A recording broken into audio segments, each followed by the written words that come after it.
Well, I'm Kelsey Moffatt, and I'm a licensed clinical social worker.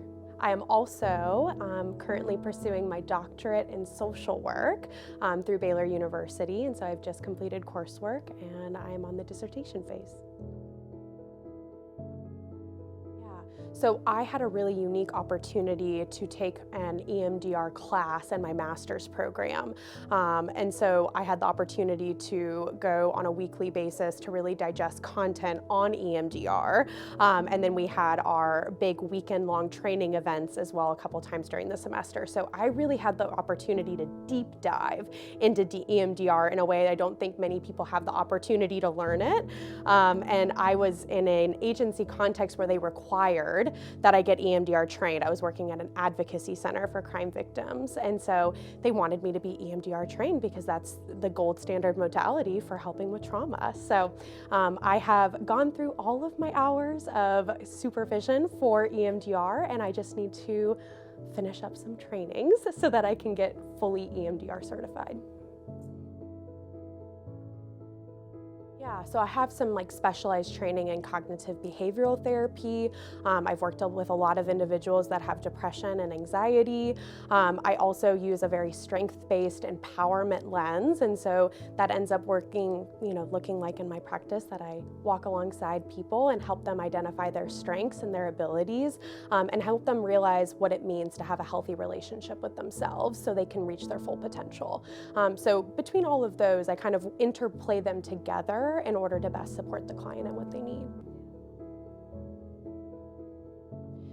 I think it starts first and foremost with me in recognizing that this is something that I draw upon and utilize as my sustenance, as a resource in the way that I serve other people.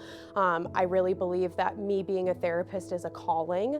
And so I really believe that the Lord has equipped me with these skills and with these tools so that I can use them in service of the people that He brings to my caseload.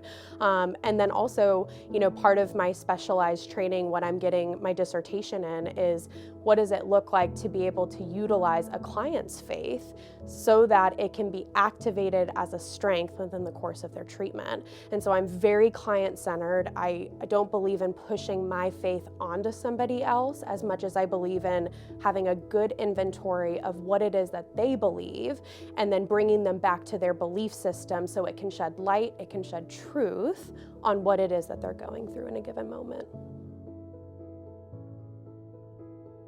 I really believe that what it means to love and serve people well, meaning that I need to meet them where they're at. And so I will never make, counseling religious-based if that is not what a client prefers.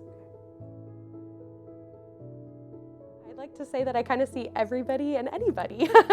I would say I more so specialize in high school age and beyond, and I have kind of some specialized interest in being able to work with the young adult population. However, I do see everybody, and I would say I see people with a variety of different clinical issues as well.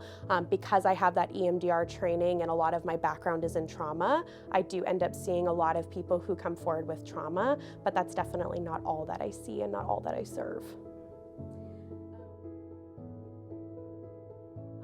I really see it as, what happens when our brain experiences trauma is that it holds all of these traumatic memories and experiences right here at the front of the brain, which is why it's so readily available to be acted upon in any given moment with a sight, a sound, a taste, a smell, anything that represents that trauma. It's just sitting right here, which is why it's so debilitating in our lives.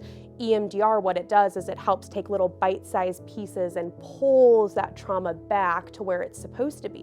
So it's something that we remember, but it's now not something that gets acted upon. And so we get our freedom back from those things that have held us captive for so long. And so that I understand that it is incredibly scary to start therapy. You are in such a vulnerable position coming and asking for help. And this is really a space where you come and you're able to say all the things that you wouldn't feel comfortable or safe saying anywhere else.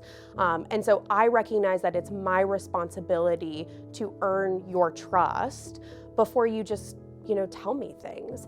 And so I would say, I'm going to meet you where you're at. I'm going to support you in feeling safe in our relationship. And once that's there, then we can pursue the work. But my commitment is I'm always going to meet you where you're at.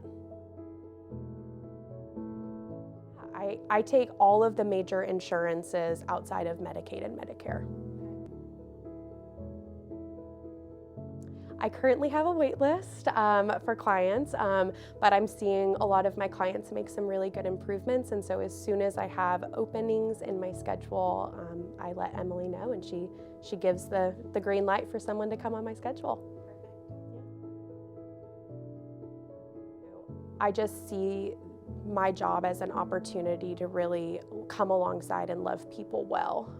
And so if I have the opportunity and the pleasure to serve somebody, I just want them to know that I'm all in, that I genuinely care about them getting better, and that this is just so much more than a job for me. This is me helping them find life. And so I just want people to know that.